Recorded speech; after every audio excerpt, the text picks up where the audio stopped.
जय हिंद साथियों, मैं अंकित कुमार यादव आप सभी का स्वागत करता हूं सृष्टि ज्ञान केंद्र में, जहां हम पढ़ रहे हैं कक्षा 11वीं की पॉलिटिकल साइंस और जिसमें चल रहा है अध्याय 3 जिसका नाम है चुनाव और प्रतिनिधित्व। लास्ट चैप्टर हमने जो पढ़ा वो भारतीय संविधान में अधिकारों से संबंधित था। उसमें आपने जान लिया कि आपके पास किस प्रकार के अधिकार हैं, मौलिक अधिकार क्या होते हैं और सामान्य अधिकार क्या होते हैं और इनके मध्य अंतर क्या होते हैं। इन बातों को बहुत अच्छे से आपने लास्ट क्लास वाले चैप्टर में समझ लिया है। अब आप चल रहे हैं भारत की उस व्यवस्था को समझने जिस व्यवस्था के अंतर्गत इस देश को एक सरकार मिलती है, इस देश की एक शासन पद्धति को संचालित किया जाता है। आप चल रहे हैं उस पद्धति को समझने, आप चल रहे हैं उस व्यवस्था को समझने जिसे हम चुनाव कहते हैं। चुनाव भारतीय लोकतंत्र का सबसे आधार स्तंभ है। देखो, चुनाव के बिना लोकतंत्र की कल्पना नहीं की जा सकती। लोकतंत्र तभी संभव है जब चुनाव होगा और बिना चुनाव के लोकतंत्र नहीं होता, लोकतंत्र नहीं होता। तो चलिए पहले जानते हैं इस चैप्टर में हम किन किन विषयों को समझेंगे। पहले तो इस चैप्टर से रूबरू होते हैं कि हम इस चैप्टर में क्या क्या पढ़ेंगे और क्या क्या समझने की कोशिश करेंगे। वो ये चैप्टर किन प्रश्नों के उत्तर देगा हमें प्रमुख तौर पर। तो आइए पढ़ते हैं और जानते हैं उन विषयों को जो हम इस चैप्टर में विस्तार पूर्वक चल रहे हैं पढ़ने। पहला, क्या आपने कभी शतरंज खेला है? खेला है कभी शतरंज? खेला है कि नहीं खेला? तो आप जानते हैं शतरंज में कुछ नियम होते हैं, हर खेल का अपना एक नियम होता है। तो उसी प्रकार से जो चुनाव है उसका भी अपना एक नियम है। अगर खेल में नियम नहीं होंगे ना तो हार और जीत का फैसला कर पाना असंभव हो जाएगा। खेल में नियम होंगे तभी कौन विजयी है और कौन हारा है, पराजित है, इस चीज का पता चल पाएगा। नहीं तो छल कपट होता रहेगा और विजयी और पराजित का पता नहीं चल पाएगा। तो इसी प्रकार से शतरंज जो एक अपना खेल है उसमें कुछ नियम है। जैसे घोड़ा कितनी चाल चलता है? 2.5 चाल चलता है। घोड़े के अलावा किसी के पास ये अधिकार नहीं कि वो 2.5 चाल चल सके। समझ में आई बात? तो उसी प्रकार से चुनाव के भी अपने कुछ नियम है और चुनाव के अपने कुछ कानून है। समझ में आई बात? जिनका अनुसरण करना एक स्वतंत्र और निष्पक्ष चुनाव कराने के लिए बहुत जरूरी है। अगर हम उन नियमों का और उन कानूनों का अनुसरण नहीं करेंगे तो एक निष्पक्ष और स्वतंत्र चुनाव नहीं हो सकता। जिस प्रकार से अगर नियमों का और कानूनों का पालन नहीं होगा तो शतरंज का फ्री एंड फेयर आपका गेम नहीं हो सकता। उसी प्रकार से फ्री एंड फेयर इलेक्शन कराने के लिए भी हमें कुछ नियमों का अनुसरण करना पड़ता है। हर खेल को निष्पक्ष बनाने के लिए, हर चीज को निष्पक्ष बनाने के लिए हमें कुछ नियम बनाने बहुत जरूरी है। जैसे आपकी परीक्षा को ही ले लीजिए, आपकी परीक्षा में कोई किताब लेके तो नहीं बैठ सकता ना, कि बैठ सकता है? नहीं बैठ सकता ना। तो वही चीज है, परीक्षा को निष्पक्ष बनाने के लिए हर बच्चे को एक समय काल मिलता है जिसमें पढ़ता है वो, और फिर उसके बाद सब बच्चे बिना कॉपी किताब के परीक्षा भवन में बैठते हैं और अपनी बुद्धि शक्ति के अनुसार अपनी परीक्षा लिखते हैं। एक नियम एक प्रश्न पत्र के द्वारा, एक ही नियम और एक ही प्रश्न पत्र, सबको एक जैसा प्रश्न पत्र मिलता है और सबके लिए एक जितना समय होता है और सबके पास जो अपनी बुद्धि शक्ति है उसके अनुसार फिर सब लिखते हैं। तो पेपर के भी अपने नियम है, तो उसी प्रकार से चुनाव के भी अपने नियम है और खेल के भी अपने नियम है। अगर इन सब चीजों में से नियम गायब कर दिया जाए ना तो ये कभी भी निष्पक्ष नहीं रह जाएंगे, कभी भी निष्पक्ष नहीं रह जाएंगे। समझ में आई बात? ये बात जान लो, अगर निष्पक्षता चाहिए आपको खेल में तो नियमों का होना बहुत जरूरी है, चाहे वो कोई भी खेल क्यों ना हो। खेल में नियम का होना बहुत जरूरी है। समझ में आई बात? यदि उसमें काला घोड़ा 2.5 घर चलने के बजाय सीधा चलने लगे तो क्या होगा? पूरा खेल ही बदल जाएगा, पूरा खेल ही बदल जाएगा। समझ में आई बात? अगर खेल के नियम बदल दोगे तो खेल ही बदल जाएगा। नियम ही तो निर्धारित करते हैं कि कौन जीतेगा कौन नहीं जीतेगा। अब आप ये निर्धारित कर दोगे कि बाउंड्री पार छक्का नहीं, अब 8 रन मिलेंगे, गेम बदलेगा कि नहीं बदलेगा? बहुत बदल जाएगा। समझ में आई बात? तो इस चीज को मैटर करता है। गेम का डिसीजन किस पर निर्भर करता है? गेम के नियमों पर।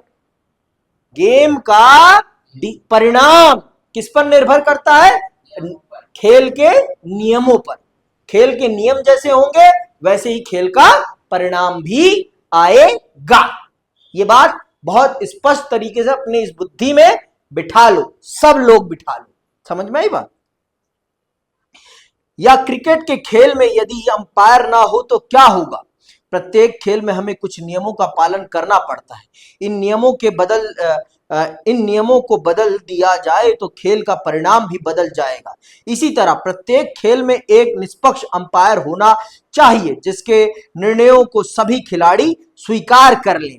खेल शुरू करने से पहले ही हमें नियमों और अंपायर के बारे में सहमति बनानी पड़ेगी। समझ में आई बात? खेल प्रारंभ होने से पहले ही हम नियम बना लेते हैं। खेल के बीच में तो नियम नहीं बनते ना। तो उसी प्रकार से चुनाव भी एक खेल है। चुनाव भी क्या है? प्रतिस्पर्धा है ना? प्रतिस्पर्धा कंपटीशन ही तो है ना, जीतने और हारने का, सत्ता की प्राप्ति का कंपटीशन है। तो इस कंपटीशन को कराने के लिए भी हमने एक कुछ नियम बना रखे हैं और कुछ अंपायर निर्धारित कर रखे हैं। समझ में आई बात? और खेल प्रारंभ होने से पहले ही इन नियमों का और अंपायरों का सबको पता है। तो भारत में चुनाव कराने की जिम्मेदारी किसके पास है? भारत में चुनाव कराने की जिम्मेदारी है चुनाव आयोग। चुनाव आयोग के पास है ये जिम्मेदारी, जो इस काम को अंजाम देता है। समझ में आई बात? यही निर्धारित करता है कि इस खेल के क्या नियम होंगे और क्या कानून होंगे। समझ में आई बात? यह है वास्तविक तौर पर अंपायर। जैसे क्रिकेट के मैदान में आउट का और रन आउट का हर प्रकार का निर्णय लेने का अधिकार जिस प्रकार से अंपायर के पास है, उसी प्रकार से चुनाव से संबंधित जितने भी निर्णय हैं उनको लेने का अधिकार सिर्फ किसके पास है? चुनाव आयोग के पास। चुनाव आयोग, इसके अलावा कोई भी निर्णय नहीं ले सकता है। समझ में आई बात? और किसी का निर्णय मान्य नहीं होगा। ये बात बहुत अच्छे से अपने भेजे में उतार लो। जो खेल के बारे में सत्य और वही चुनाव के बारे में भी सत्य है। जो खेल के बारे में सही है वही चुनाव के बारे में भी सही है। चुनाव संपन्न कराने के भिन्न भिन्न नियम और व्यवस्थाएं हैं। चुनाव का परिणाम इस पर निर्भर करता है कि हमने कैसे नियम बनाए हैं। हमें चुनाव को निष्पक्ष ढंग से कराने के लिए एक मशीनरी भी चाहिए। चूंकि ये दोनों ही निर्णय चुनावी राजनीति का खेल शुरू होने से पहले ही लिए जाने चाहिए, इसीलिए इन्हें सरकार पर नहीं छोड़ा जा सकता। अंततः चुनाव के बारे में इन मूलभूत निर्णयों को लोकतांत्रिक देश में संविधान में लिख दिया जाता है। तो इसीलिए चुनाव से संबंधित जितने भी प्रावधान हैं, इन सभी प्रावधानों पर किसने निर्णय ले रखा है? भारत के संविधान ने। भारत के संविधान ने पहले ही निर्धारित कर दिया है कि देश का चुनाव कैसे होगा और कौन कराएगा। इसीलिए तो मैंने कहा है ना, भारत की संविधान की जो प्रमुख तीन संस्थाएं हैं, उसके अतिरिक्त भी और 4 संस्थाएं हैं। कौन कौन सी? पहला है चुनाव आयोग, दूसरा है यूपीएससी, तीसरा है कैग और एक और है। ये आप लोग पता करेंगे। समझ में आई बात? आपके कार्यपालिका, विधायिका और न्यायपालिका, इन 3 अंगों को छोड़कर भी इसके 4 और उपांग हैं। किसके? भारतीय संविधान के, जिसमें पहला आता है चुनाव आयोग, दूसरा है यूपीएससी, तीसरा है आपका कैग और चौथा आप लोग मुझे बताएंगे। ठीक है? हमें चुनाव को निष्पक्ष ढंग से कराने के लिए एक मशीनरी भी चाहिए। चूंकि ये दोनों ही निर्णय चुनावी राजनीति का खेल शुरू होने से पहले ही लिए जाने चाहिए, इसीलिए इन्हें सरकार पर नहीं छोड़ा जा सकता। अंततः चुनाव के बारे में इन मूलभूत निर्णयों को लोकतांत्रिक देश में संविधान में लिख दिया जाता है। इस अध्याय में हम चुनाव और प्रतिनिधित्व के बारे में संवैधानिक प्रावधानों का अध्ययन करेंगे। अपने संविधान में जिस चुनाव पद्धति को स्वीकार किया गया है, हम उसके महत्व और चुनाव कराने की निष्पक्ष मशीनरी से संबंधित संवैधानिक प्रावधानों के आशय पर प्रकाश डालेंगे। इस संबंध में संविधान के प्रावधानों को संशोधित करने के लिए जो सुझाव दिए गए हैं, हम उन्हें भी देखेंगे। इस अध्याय को पढ़ने से आपको निम्नलिखित बातों का पता चलेगा। पहली बात, चुनाव की विभिन्न विधाएं। कितने प्रकार की चुनाव विधाएं हैं, कितने प्रकार से चुनाव होते हैं पूरी दुनिया में, ठीक है। फिर आपको पता चलेगा अपने देश की चुनाव व्यवस्था की विशेषताएं। अपने देश की जो चुनाव व्यवस्था है उसकी क्या विशेषताएं हैं, क्या उसमें अच्छा है और क्या उसमें कमियां हैं, ठीक है। तीसरी चीज आपको पता चलेगी स्वतंत्र और निष्पक्ष चुनाव कराने के प्रावधानों का महत्व।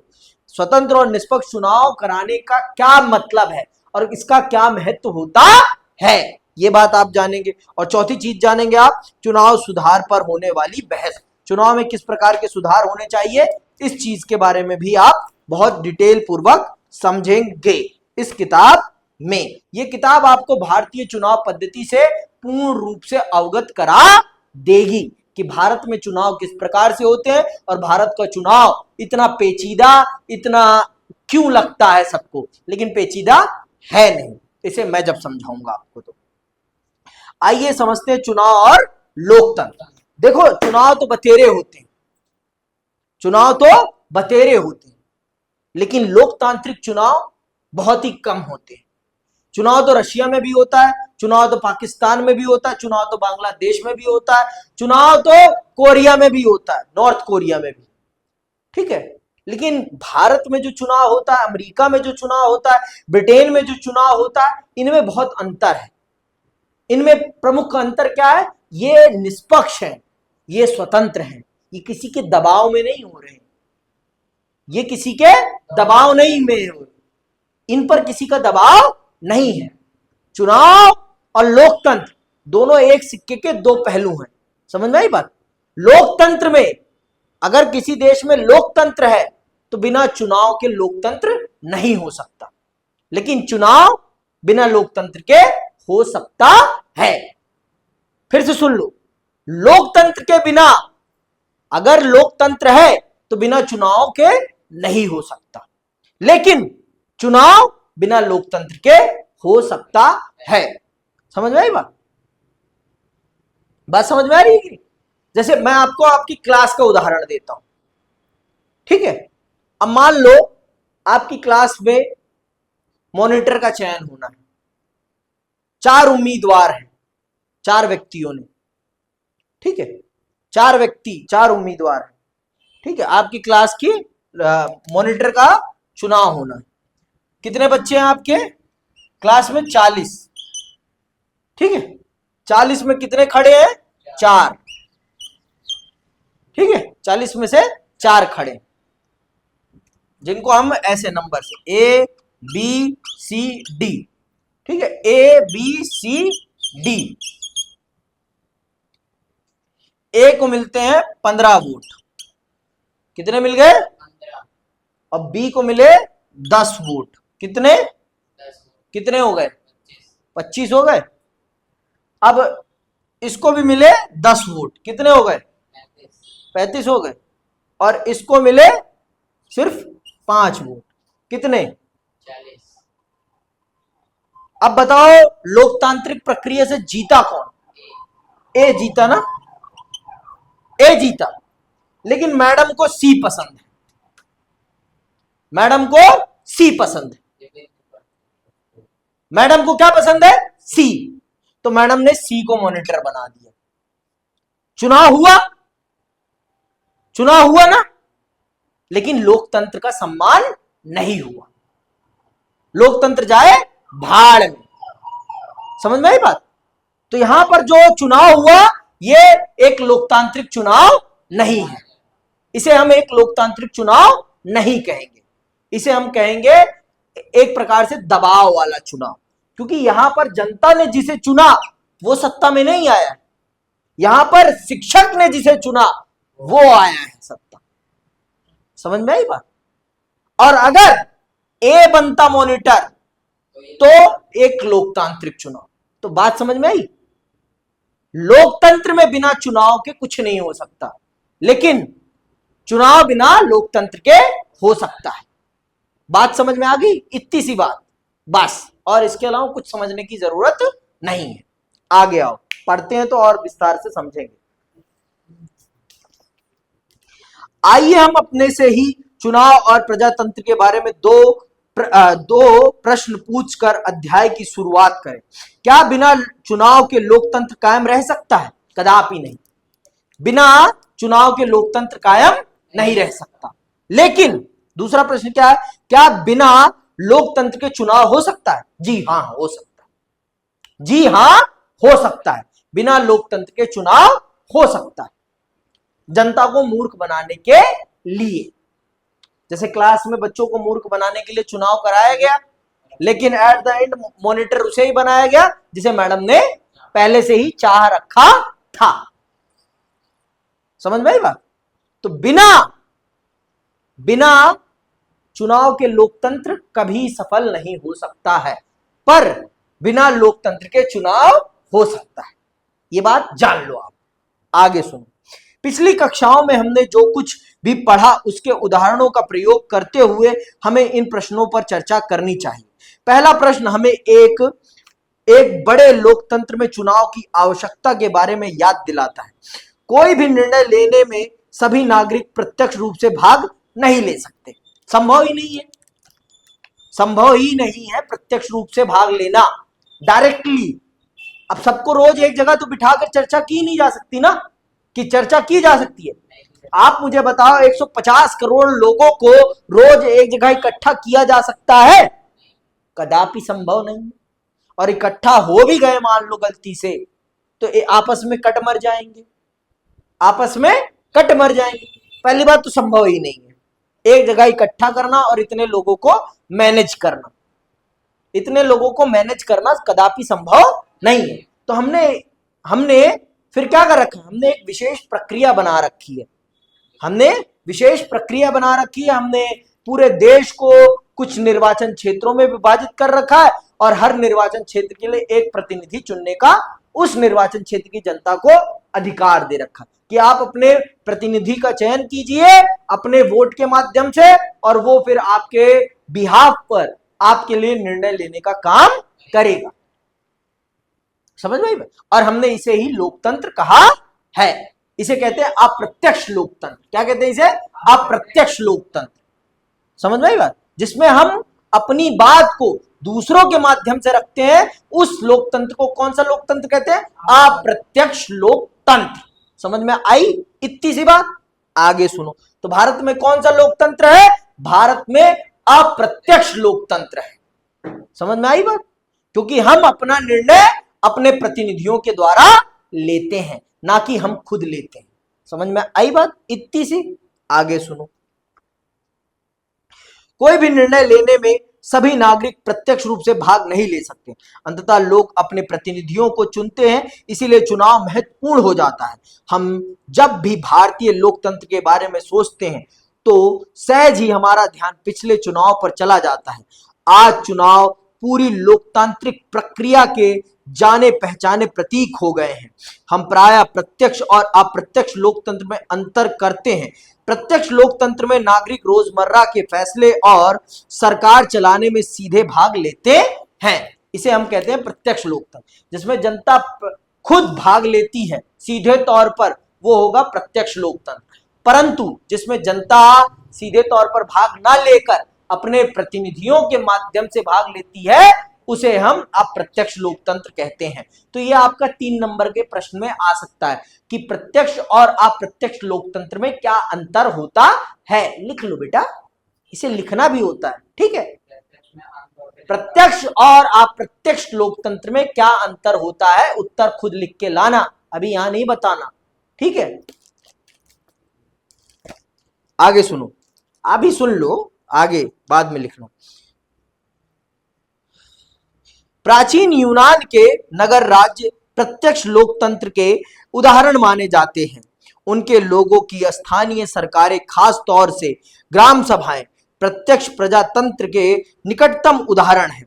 लेकिन जब लाखों और करोड़ों लोगों को निर्णय लेना हो तो इस प्रक्रिया के प्रत्यक्ष लोकतंत्र को व्यवहार में नहीं लाया जा सकता। इसीलिए जनता के शासन का अर्थात सामान्यतः जनता के प्रतिनिधियों के द्वारा चलने वाले शासन से है। जब लाखों करोड़ों लोगों के प्रतिनिधित्व और चर्चा की बात होगी तो वहां पर प्रत्यक्ष लोकतंत्र को सफल तौर पर नहीं अपनाया जा सकता है। वहां पर फिर हम प्रतिनिधियों का चयन करते हैं, क्योंकि इतने लोगों को एक जगह इकट्ठा करके रोज हर विषय पर देश की चर्चा नहीं की जा सकती, तो इसीलिए हम अप्रत्यक्ष तौर पर चीजों को फिर चलाते हैं। जनता अपने प्रतिनिधियों का चयन करती है और फिर वो प्रतिनिधि उनके लिए काम करते हैं। ठीक है। ऐसी व्यवस्था में नागरिक अपने प्रतिनिधियों को चुनते हैं जो देश के शासन और प्रशासन को चलाने में सक्रिय रूप से भाग लेते हैं। इन प्रतिनिधियों को चुनने की विधि को चुनाव या निर्वाचन कहते हैं। तो चुनाव और निर्वाचन क्या है?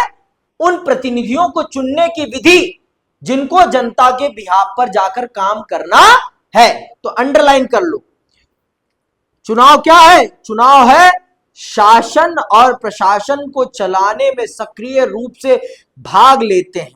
इन प्रतिनिधियों के चुनने की प्रक्रिया को चुनाव या निर्वाचन कहते हैं।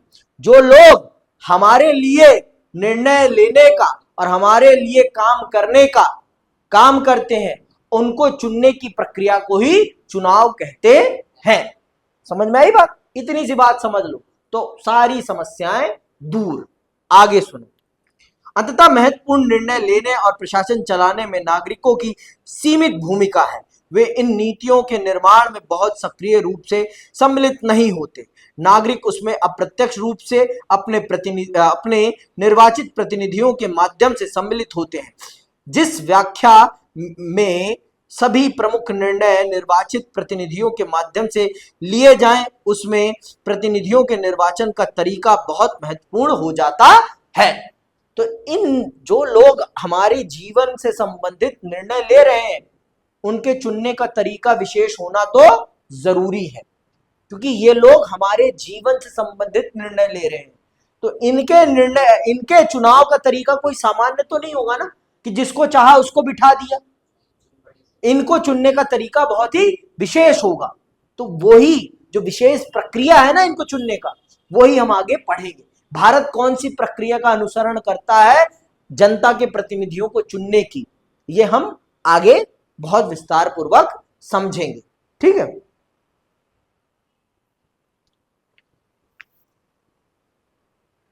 क्या आप ऐसे कुछ गैर लोकतांत्रिक चुनाव के उदाहरण दे सकते हैं? आपकी राय में कौन सी बात एक लोकतांत्रिक चुनाव को एक गैर लोकतांत्रिक चुनाव से अलग करती है? किसी देश में चुनाव को लोकतांत्रिक ढंग से संपन्न कराना सुनिश्चित करने के लिए क्या करना चाहिए? ये पढ़ दिया हमने। सॉरी, आगे दूसरा प्रश्न हमें इस बात की याद दिलाता है कि सभी चुनाव लोकतांत्रिक नहीं होते। बहुत सारे गैर लोकतांत्रिक देशों में भी चुनाव होते हैं। वास्तव में गैर लोकतांत्रिक शासक स्वयं को लोकतांत्रिक साबित करने के लिए बहुत आतुर रहते हैं। इसके लिए वे चुनाव को ऐसे ढंग से कराते हैं कि उसके शासन को कोई खतरा ना हो। क्या आप ऐसे कुछ गैर लोकतांत्रिक चुनाव के उदाहरण दे सकते हैं? आपकी राय में कौन सी बात एक लोकतांत्रिक चुनाव को एक गैर लोकतांत्रिक चुनाव से अलग करती है? देखो, लोकतांत्रिक और गैर लोकतांत्रिक चुनाव का सबसे बड़ा मेजर डिफरेंस होता है क्या? विकल्प है तो चुनाव निष्पक्ष है। मान लो यहां पे विकल्प थे, सब कुछ था, लेकिन जो जीता उसे तो बनाया ही नहीं मैडम ने, तो इसे हम क्या कहेंगे? ये एक गैर लोकतांत्रिक चुनाव है। ये क्या है? गैर लोकतांत्रिक चुनाव। अगर ए जीता था और ए को बनाया जाता मॉनिटर, तो ये एक लोकतांत्रिक चुनाव होता। समझ में आई बात? निष्पक्षता, स्वतंत्रता, ये एक लोकतांत्रिक चुनाव की सबसे बड़ी खूबी होती है।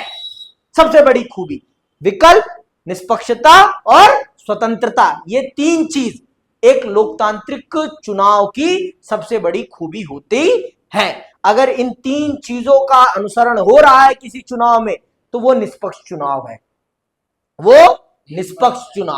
और अगर इन तीन चीजों का अनुसरण नहीं हो रहा तो वो निष्पक्ष चुनाव नहीं है, वो एक गैर लोकतांत्रिक चुनाव है। ठीक, आगे सुनो। आपकी राय में कौन सी बात एक लोकतांत्रिक चुनाव को एक गैर लोकतांत्रिक चुनाव से अलग करती है? किसी देश में चुनाव को लोकतांत्रिक ढंग से संपन्न कराना सुनिश्चित करने के लिए क्या करना चाहिए? इसी बिंदु पर संविधान की महत्वपूर्ण भूमिका है। एक लोकतांत्रिक देश का संविधान चुनाव के लिए कुछ मूलभूत नियम बताता है और इस संबंध में विस्तृत नियम कानून बनाने का काम विधायिका पर छोड़ देता है। ये मूलभूत नियम सामान्यतः हमें बताते हैं कि कौन मत देने के लिए योग्य है, कौन वोट दे सकता है, ठीक है, कौन चुनाव लड़ने के योग्य है, कौन चुनाव लड़ सकता है, कौन चुनाव की देखरेख करेगा, चुनाव की देखरेख कौन करेगा, इस बात को भी बताता है। मतदाता अपने प्रतिनिधि कैसे चुनेंगे और मतगणना कैसे होगी और प्रतिनिधियों का चुनाव कैसे होगा।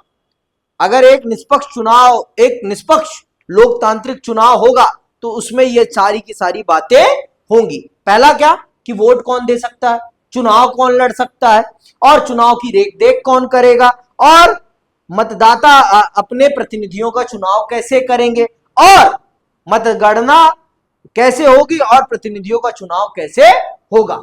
ये 5 बिंदु किसी भी स्वतंत्र और निष्पक्ष चुनाव को कराने के लिए सबसे अनिवार्य बिंदु हैं और अगर किसी भी चुनाव में ये चीजें नहीं है तो वो स्वतंत्र और निष्पक्ष चुनाव कदापि ही नहीं है, ठीक है।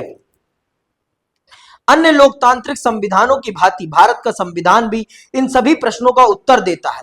आप देख सकते हैं कि इसमें पहले 3 प्रश्नों का लक्ष्य एक स्वतंत्र और निष्पक्ष चुनाव है जिसे लोकतांत्रिक चुनाव कहा जा सके। अंतिम 2 प्रश्नों का लक्ष्य न्यायपूर्ण प्रतिनिधित्व है। इस अध्याय में हम चुनाव के बारे में संवैधानिक प्रावधानों के इन 2 पहलुओं की चर्चा करेंगे। तो अब हम विस्तार पूर्वक समझेंगे कि भारत में चुनाव व्यवस्था कैसी है, क्या उसकी खूबियां हैं, क्या चीजें भारतीय लोकतंत्र को एक स्वतंत्र और निष्पक्ष चुनाव प्रणाली बनाता है। ये सारी चीजें हम अब अगली क्लास में बहुत ही विस्तार पूर्वक समझेंगे। आज के लिए बस इतना है, इसी के साथ मैं विदा लेता हूं। जय हिंद, जय भारत।